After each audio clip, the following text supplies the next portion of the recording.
So this is going to be a fairly free-form rant on the topic of cosmogony, the cosmogonical, which is the theory of how the world was born.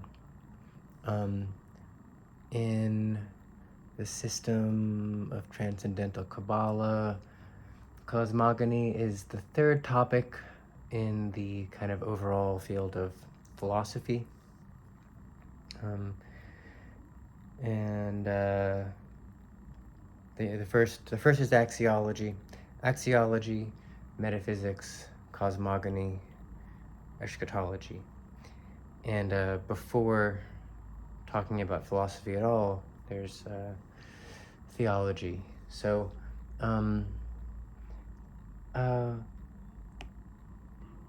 basically, just like generally speaking, it's important, I think, to have some kind of theory, or at least just be questioning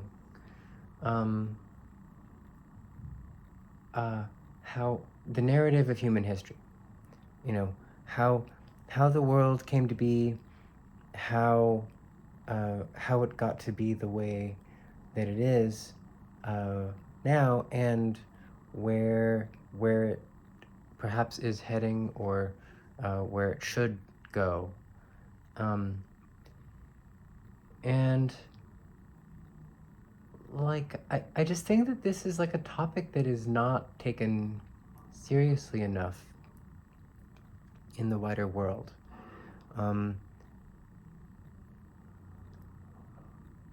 Because it's just so important. It's so important in political conversations. It's so important to sort of just how you live your life, to have a sense of why history has gone the way it has, and what's possible. What would really be good. What new development would be good. And so that's why cosmogony comes before eschatology. Eschatology is a vision of basically a utopian vision, a vision of heaven. And but I have specific things in mind. Like, this is the thing, is that it's difficult to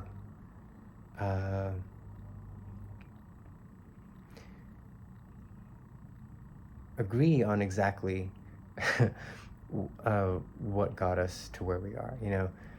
There's there are many different narratives of world history, and that's not going to change anytime soon. But it's important to at least. It's so easy to just have an assumption about why the world is the way that it is, and not even think about it more. So, like, just for example, human civilization has existed for about 5,000 years, as far as we know it. Like, the written record goes back about 5,000 years. Maybe 5,000 years before that probably is when agriculture was first invented. But we have documents now that are from 5,000 years ago, and there have been a number of civilizations, a series of dynasties in China. A little later, big dynasties, or not dynasties, but different empires in India. The oldest texts we have are from India. and then from the Middle East and Europe, and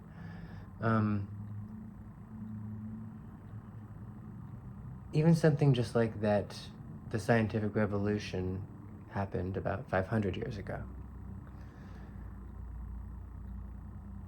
And it happened, in part because of developments in mathematics, particularly the discovery of calculus, which had built on, many centuries of earlier discoveries like algebra, and that combining geometry with arithmetic and algebra, and then combining that with the experimental method and science really, that really changed things. Like where, like once like natural laws were discovered, like the world has just been like careening in this like direction, since then, and it's just careening faster and faster. And then so much of like the way, like I'm an artist and a musician, and like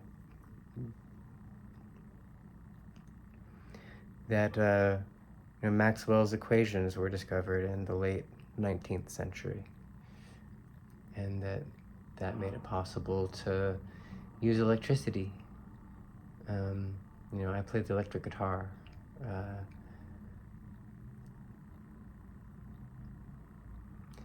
So I don't know. I mean, I feel like I'm sort of being a little bit vague in this rant of mine, but I guess my main point is that these events really took place, and the rights we take for granted, the values that we have, a lot of that is historically contingent, and our concept of what justice is, of what equality is, and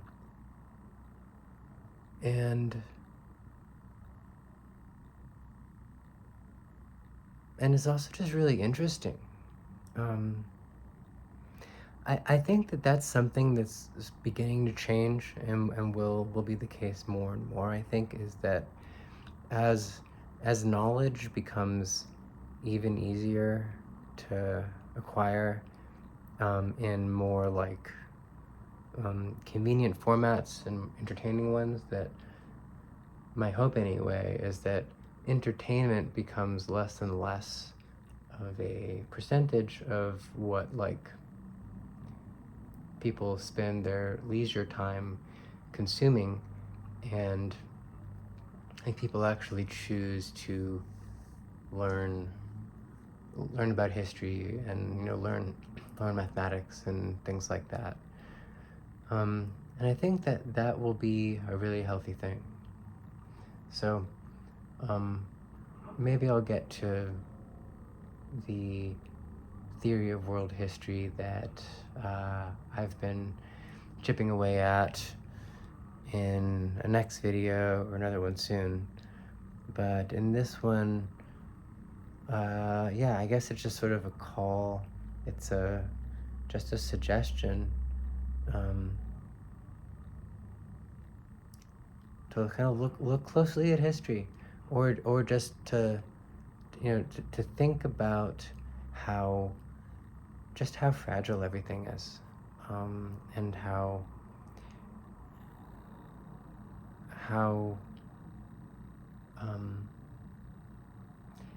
irrational a lot of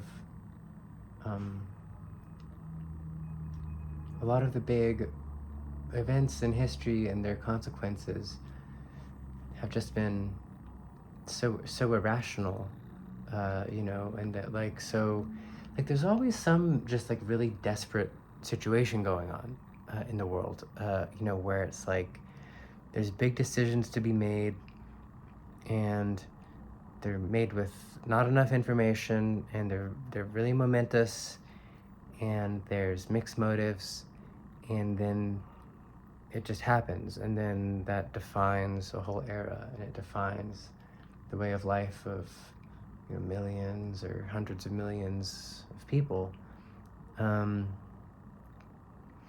So in a way, there's that kind of nonsense, that chaos.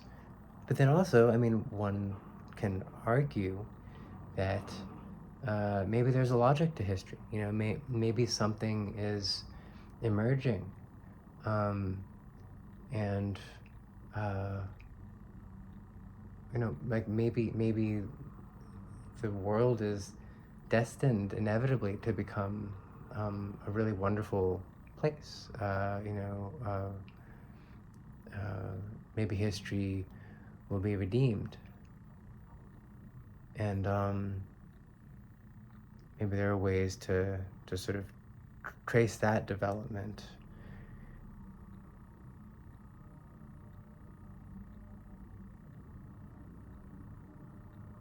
And like, I think to a lot of people,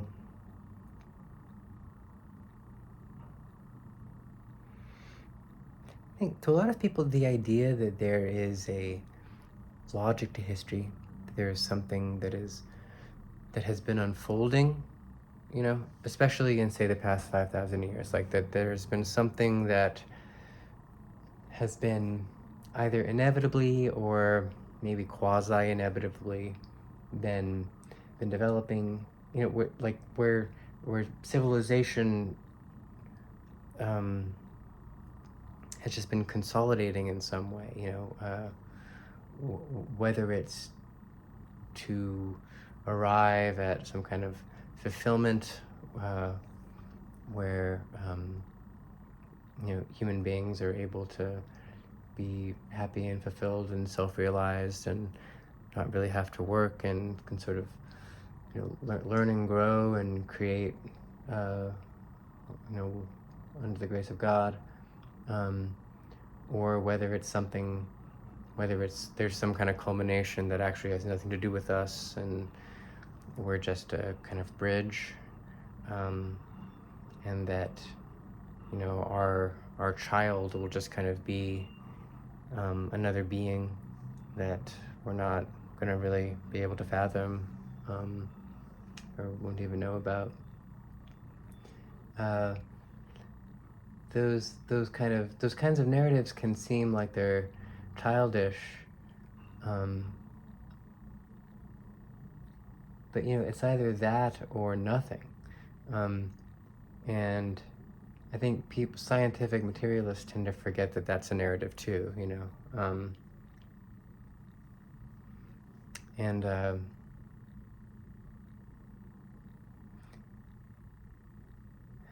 I struggle to commit to a narrative,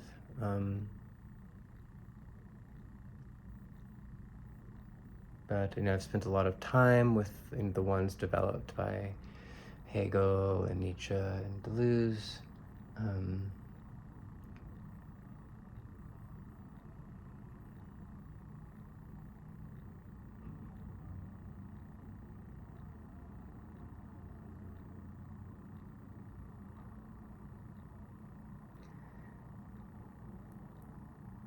But yeah, it's hard to know what to do without having some sense of what you're doing. And if you don't have that, the other thing is like affirmation and agency. That like, without that, you're forced to just sort of react against what's happening. And there's plenty of justified critique in the world, but it's better to not just react against what's happening, but to have a sort of elaborated framework of what should be happening instead, or how to turn the current situation into something different and better, and how to make use of processes that are underway, um, you know, some of which can, clearly probably just cannot be stopped, others which maybe there is agency to stop, um, or to, influence. And I guess the last thought I have is that, like, so there's human history, and then there's also cosmic history. So, someone like Ray Kurzweil believes, or maybe Teilhard believes that there's a continuity between cosmic history and human history. That, like, something, like the Big Bang happened, and then the galaxy formed, and then the solar system formed, and then there was life on Earth, and then there were hominids, and then we had fire and agriculture, and and then the Vedas were written, and it's all kind of part of the same story. I don't know. I don't know that you can look at the development of the physical universe in cosmic time and just kind of put it on the same number line as human history, especially because part of human history is developing the sort of theory, the current theory that we have of how the universe has developed. But I don't know that they. So in other words, that a lot of what we know because of mathematical physics, those equations are reversible. So a lot of that, time in the cosmic sense of the term may be eternal, and may not really flow the way that the time of my experience flows, and the way that the time of collective experience flows. Like, clearly human history is a collective experience of time. You can't change the past, really. You can change your conception of the past, but you can't undo events. But we can have some influence on the future. We can make choices, and but anyway, there is this connection, because we do, like, during the stretch of time since it was discovered that the universe is expanding, the universe has expanded more, so so there is a real flow of physical time too, at least from the perspective of civilization. So it's not clear, but and then at there are so many profound unknowns about the physical universe that that it's hard to know even what we're talking about when we're talking about that. Like, is there like, is there some tendency, like, I think this is what Kurzweil thinks, like, is there some tendency for the universe to becoming just more and more conscious, for example, and so humanity is sort of like ministry of consciousness of the universe, and matter will become more and more animated by mind, and so it will become structured better, and there will be sort of more joy and vitality, and maybe at some higher level of description, that's just one process playing out.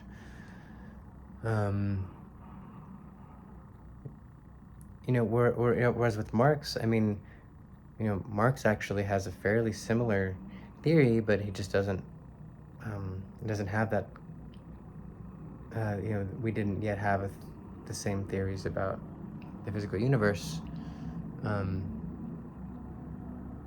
But in Marxism, there's still a process of things becoming more integrated and differentiated and optimized and powerful, and sensitive to potential being realized and that kind of thing. So it's like, is there some, like, direction where things are becoming more individual, more individuated, more compassionate.